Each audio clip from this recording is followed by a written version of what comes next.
Hi guys, Sorcha Eastwood is the Alliance Party MLA for Lagan Valley. She appeared on the Northern Ireland themed Question Time, where she knocked lumps out of DUP leader Jeffrey Donaldson, figuratively of course. As we know, the DUP have boycotted the Assembly over the Northern Ireland Protocol. Anyway, that's the official motivation. But this refusal to join means the executive can't form, and the people of Northern Ireland don't have a devolved government. This has resulted in the postponement and cancellation of vital services, and nobody getting a grip on the major issues facing Northern Ireland's NHS and the general cost of living crisis. Sorcha was on fire here. Have a listen. In response to your question, how much longer should Northern Ireland be without a government? Not a second longer. Not a second longer.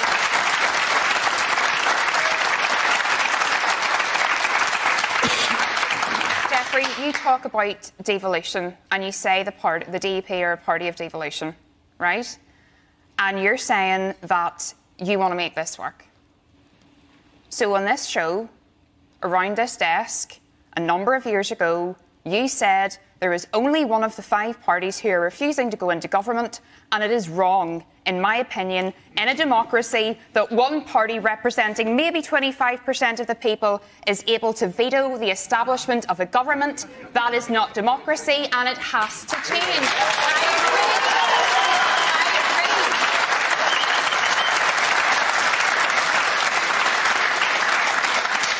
Let me explain why I agree. It's not just a cheap soundbite. This is about people. And this is our constituency of Lagan Valley. And I can see people here in the audience tonight who I don't know. And I can see maybe a few who I do know. And do you know what I do know? Every single one of those people is hurting. Every single one of those families is hurting. People getting sicker on waiting lists, schools having to collect money for books, toilet roll, everything else. This is not our first rodeo. It wasn't right whenever Sinn Féin did it. It certainly isn't right whenever you're doing it. And do you know what we're saying? Not a minute longer. Not a single minute longer. You have made a decision to do this. And it's the wrong decision. And you know what? I hope the people here tonight get the chance for their voice to be heard. We understand that you have a problem. But here's where it becomes everyone else's problem. You don't get to take your ball and go off the pitch just because it's something you don't like. We didn't like Brexit. We worked it and we made it happen. And do you know what? Our job is to govern. Our job is to stand for election and do a job. So do you know what? If you don't want to do the job, get out of the way and let those of us... Well said, well said. I love this. And she's completely correct, because the DUP are blocking the formation of the executive. And of course, the people of Northern Ireland are hurting at the moment.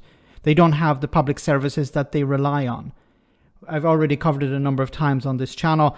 Community centres closing, initiatives for poor people closing because they don't have the funding. Either the funding has been earmarked, but they can't access that funding because there isn't a minister available to sign off on it. This is the problems facing Northern Ireland at the minute, all because the DUP didn't get their way. Now, officially, it's because they didn't get their way on Brexit. They wanted, of course, a border on the island of Ireland. That wasn't going to happen. But it's more about Sinn Féin. Sinn Féin becoming the biggest party, and of course, Sinn Féin selecting the First Minister. And the DUP can't stomach that. And the DUP's supporters can't stomach that. And of course, they're receiving a lot of pressure from the likes of the TUV and loyalist elements in Northern Ireland who are saying, no, you cannot go into government with Sinn Féin. So the DUP have painted themselves into a corner here. The Alliance Party didn't want Brexit, but they had to accept that. The UK government negotiated on behalf of Northern Ireland. Now, when it comes to consent as something that the DUP like to bring up all the time, well, we need to have the consent of the unionist community in order to implement the Northern Ireland Protocol and the Windsor Framework. No, you don't. In the same way that Northern Ireland was not consented when it came to Brexit. The UK government negotiated Brexit on Northern Ireland's behalf. But the people of Northern Ireland are struggling. They're suffering because the DUP don't want to get into government. Now, unfortunately, the last part I have to disagree with Sorcha on, which, you know, the rhetoric is correct. If you don't want to be there, get out of the way. But unfortunately, because of the Good Friday Agreement, you need to have the 2 biggest parties from each community represented in the in the executive, in the government of Northern Ireland. Unfortunately, that is the way things are. Now, it should be changed. If the DUP don't want to play ball, then the DUP should stay at home and somebody else should take their place. That sort of reform should take place, but I don't know if it's possible at this stage. But Sorcha was on fire here and completely correct on pretty much everything she said. Let me know in the comment section, guys, what you think. As always, your comments are greatly appreciated. Thanks a lot.